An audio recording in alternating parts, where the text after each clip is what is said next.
প্ল্যাটফর্মে দীর্ঘক্ষণ পড়ে রইল মহিলার দেহ, স্বামীর কাঁধে স্ত্রীর মৃতদেহ। স্থানীয়দের প্রতিবাদের পর ময়না তদন্তের তোড়জোড়। দক্ষিণ পূর্ব রেলের আদ্রা-চান্ডিল শাখার বরাভূম রেল স্টেশনে এক অভাবনীয় দৃশ্য সামনে এসেছে।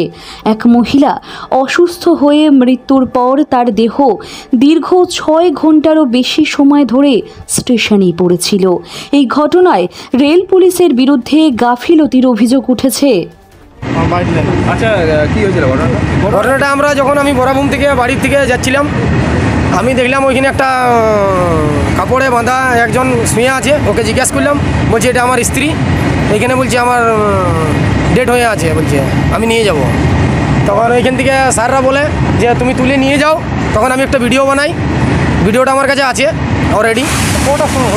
ঘটনাটা প্রায় 1 ঘন্টা হয়ে গেল প্রায়। কোন স্যার আর কি বলে তাকে?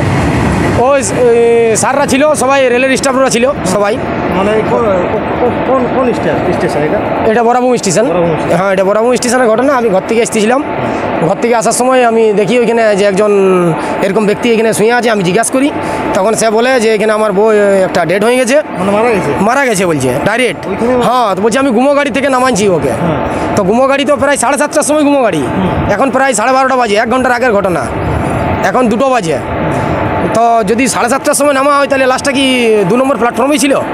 তাহলে 2 নম্বর থেকে 1 নম্বর করেছে, তাহলে গুমো গাড়িতে 1 নম্বরে ঢুকে। তাহলে তখন কি রেলের কোনো কেউ ছিল না? হ্যাঁ, সবাই ছিল, রেলের স্টাফ ছিল, রেলের বড়বাবু ছিল, সবাই ছিল, আমিও ছিলাম, আরও আমার দোস্তিয়ারি ছিল। এইটা তো রেলের তো দায়িত্ব, এটা হাসপাতালে নিয়ে যাওয়া। হ্যাঁ, তো রেল বললো যে নিয়ে যাও, তো নিয়ে যাও বলে এবারে ও হসপিটাল নিয়ে যাও বলে বলেছে, নৌবাকে শ্মশান নিয়ে যেতে বলেছে, এটা আমার জানার নাই। ঠিক আছে, আমরা যখন প্রতিবাদ করি তখন আমরা বহরমপুর থানায় লোকালে ফোন করি, বহরমপুর থানাওয়ালা এসেছে। এখন যা হবে বরাভূম স্টেশন মাস্টার করবে আর বরাভূম লোকাল থানাওয়ালা করবে। এই যে আপনি যেটা বললেন যে তুলে নিয়ে যেতে, হ্যাঁ হ্যাঁ, এটা তুলে নিয়ে যেতে কে বললেন? তো স্যার ওইখানে তো আমি ছিলাম, তো রেলের যত স্টাফরাই বলেছে যে তুলে নিয়ে যাও। মানে রেলকর্মীই বলেছে। হ্যাঁ, ওনার হাজব্যান্ডকে যে মারা গেছে তার হাজব্যান্ডকে বলছে তুমি তুলে নিয়ে যাও, এখান থেকে তুলে নিয়ে যাও, এটাই বলেছে। আমি ছিলাম সামনে। কি নাম আপনার? আমার নাম চন্দন শর্মা, রাঙাটিতে বাড়ি। কি হয়েছিল এটা?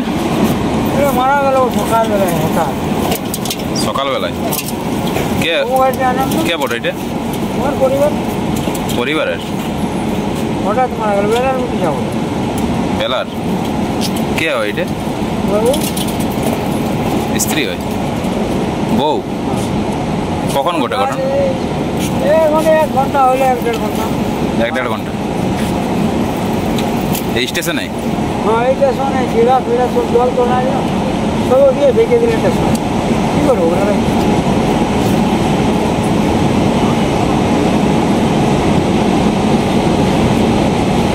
কিছু রোগটোগ ছিল নাকি? কি কিছু হয়েছিল? কিছু নয়, কালকে মনসা পূজা সব কিছু গেলে হাঁস, পাঠা, মাংস, মুরগি সবাই খেলে। হঠাৎ এখানে স্টেশনে কি করে এলো? স্টেশনে থাকতো নাকি? না, আমার সব গাঁয়েরাই ছিল, কাররাই। আর কারলে আসার পরে ওই যে আর আমি পারবো না, আর বাঁচবো না। আমি বলি যে হঠাৎ আমি বলি আর কি করছি, ওই যে চিড়া আনবে 250, তখন বলি চিড়া আনছে, জল দিয়ে লেগো তো জল খেলে ওখানে চিড়াগুলো লাইন ধরেই থাকবে।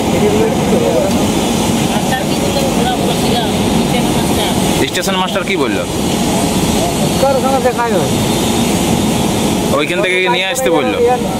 বাবাটা কাজ করলো, ওকে বলে যে ধরে যে কাম এখান তো কোনো দেওয়া নেই। স্টেশনে এখানে জানাইছিলে? কারোর সঙ্গে ভেটে। কি নাম তোমার? কি নাম? মনোজ কুমার কর্মকার। মনোজ কর্মকার। কোথায় বাড়ি? হ্যাঁ, পুরুলিয়ায়। আর এইখানে? আমি কাবাডি কাটবো।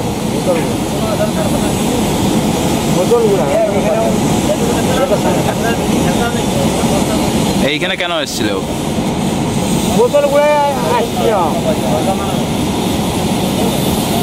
দৈনিক সমাচার, সত্য প্রকাশে অঙ্গীকারবদ্ধ।